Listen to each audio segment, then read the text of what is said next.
Propaganda. Okay, this is a term which has been around for hundreds of years.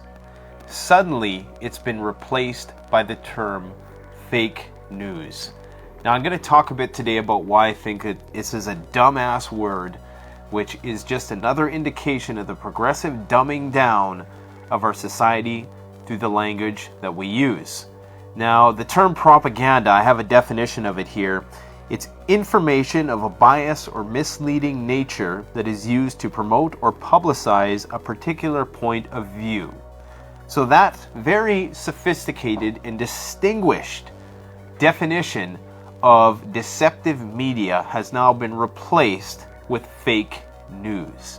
If you've ever read 1984, one of the mechanisms by which the dystopian government in that novel controls people is by eliminating certain words, so that people's understanding of the world becomes progressively more dumbed down and oversimplified to a point where everything is just black and white.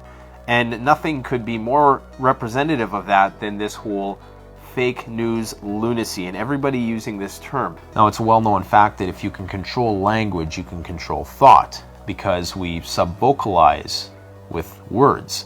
So if you minimize the amounts of words that are available for people to use, then of course people are not going to have as sophisticated of thoughts. They're not going to be able to think as well, and thus their actions are going to reflect this. Control the language, you control the thought, you control the action, you control the outcome. So they replace complex terms with oversimplified ones, and everybody's fighting like it's recess in the schoolyard. The term fake news is really more of a schoolyard taunt of sorts. It's really on that level. It's dismissive. It's on the level of, I know you are, but what am I? It's what people are using now to basically throw at any explanation of something which they don't agree with. People who have never used the term propaganda in their lives are suddenly experts overnight at deciphering what's real news and what's fake news. Now, don't get me wrong for a second. I understand full well that the mainstream media is controlled by the powers that be. Look, that is nothing new, okay? That's an understanding that's been known about by people who've been critical of the system for decades upon decades. Criticizing the mainstream media does not set you above the majority of society anymore. Yes, the 5 mainstream media news networks all support the status quo, and they all serve the interests of the power elite and yada yada yada. When it comes to understanding how the minds of the masses are controlled and manipulated by the select few special interests that control society, criticizing the mainstream media is really day one shit. I mean, that's stuff you learn on day one. Now, what is unique is thinking beyond just the mainstream media and thinking beyond the sources who tell you that they're not mainstream media. What you need to understand is that all revolutions were born from small seeds. But every idea, every ideology was started with one person at one time. So what I'm trying to say is that propaganda doesn't end at mainstream media, okay? Fake news does not end at mainstream media. There are several levels beyond that, and there's a good reason for it. Because it is not the mainstream media who are the avant-garde of societal ideologies and political revolutions. They know that that comes from the grassroots. And if you are the powers that be, if you have a handle on 80% of the means of production, you have a handle on 80% of, the media networks and yada yada yada and the banking systems, what you're going to do is try to control the resistance, and it's called controlled opposition.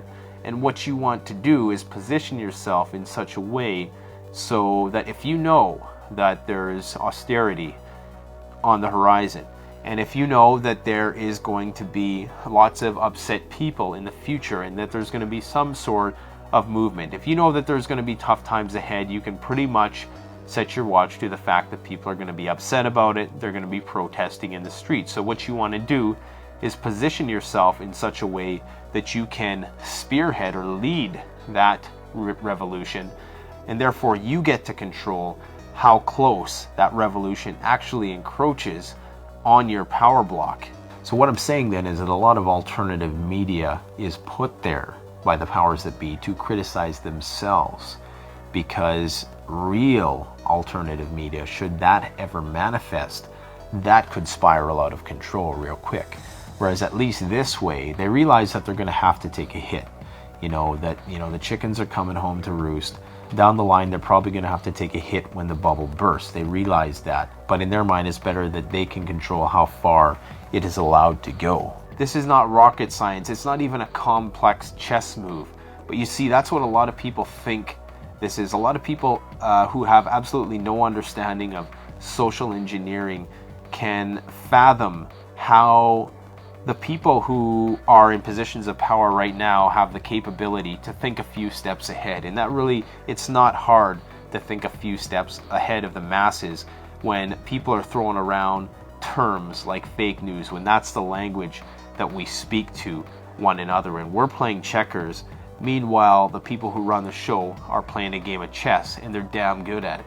And controlling the initial opposition really is the most short-sighted of the chess moves that's played. There's lots of different disinformation that gets thrown in there as well, hoax moon landings and talk about reptiles and shapeshifters and all the rest. You throw all that junk in there to dirty the well, so nobody in their right mind ever wants to drink from it. Now, if I could think about this, the master social engineers who've created this society that we live in today can think about that and a lot more. And I'm talking about the social psychology of public relations, media control. It's not a one-dimensional thing like a lot of people think it is. Like, there's the mainstream media, let's criticize that, we're good. Everything else that's outside mainstream media is truer. It doesn't work that way. See, the problem is one of curiosity. People simply are easily satisfied by these over-the-counter, dumbed-down, simplified explanations of how the world works. And it's only those who are curious enough to ask more questions, to ask, well, okay, so I understand that the mainstream media is fake. What about all of these alternative news agencies that are propping up? What agenda might they serve? They say it takes about 15 years from the seeds of sown revolution for that revolution to actually take shape. So it takes a whole generation for the thinking to shift from one that is not for an ideology to one that totally embraces that ideology. So just because an alternative movement seems small now, just remember that that's a spark, that is a fire. That fire can easily spread to a raging inferno. And make no mistake that the people who by and large govern our lives are well aware of the fact that all it takes is one charismatic person with an idea to totally change society. And a lot of people think, oh, well, that could never happen, it's just one person. That's where it starts. It's a spark.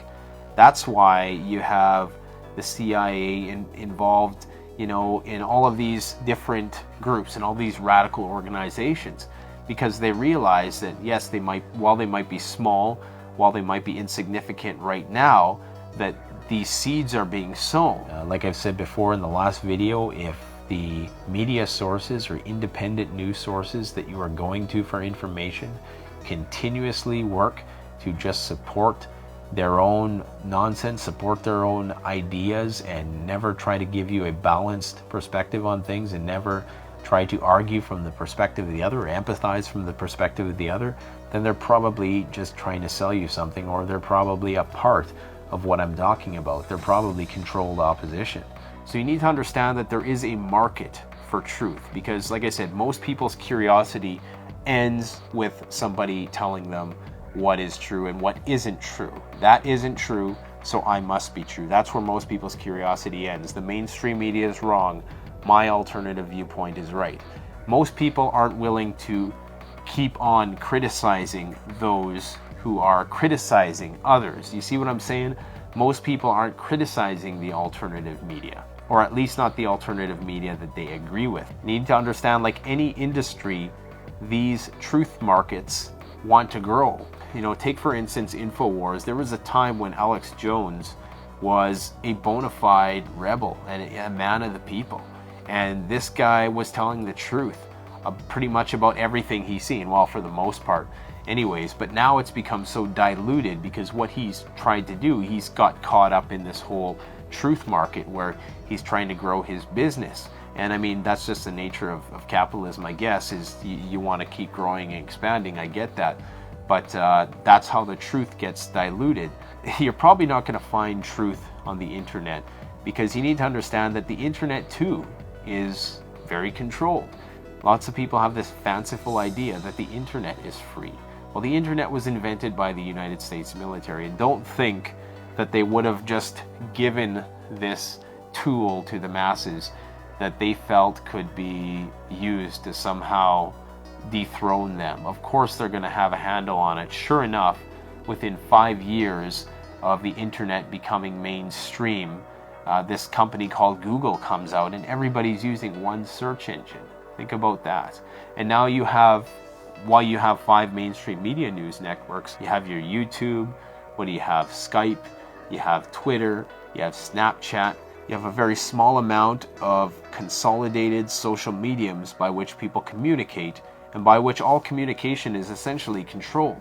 So lots of people still have this delusion that you're somehow free on the internet. You see, the opinion that I espouse here is neither popular and thus not profitable, because I'm not pointing the finger at somebody. I'm not blaming the world's problems on somebody. I don't even blame the special interest groups that are running the show, because they're just filling a void, really. I mean, they're filling a void that anybody else would fill. But what I do take issue with is the infantilization of our language and using terms like fake news to try to decipher this matrix of media that we live in. Because if we continue on this trajectory of using dumber and dumber language to try to understand our world, I don't know where we're going to be in 10 years. I mean, could you imagine 20 years ago if you were to go back in time and you were trying to explain to somebody how the president was tweeting to the masses? Like tweeting, even the word tweeting in itself. When Twitter first came out and became popular, I knew right away that this was a massive pacifier for the masses. It's just like sticking a pacifier in a baby's mouth.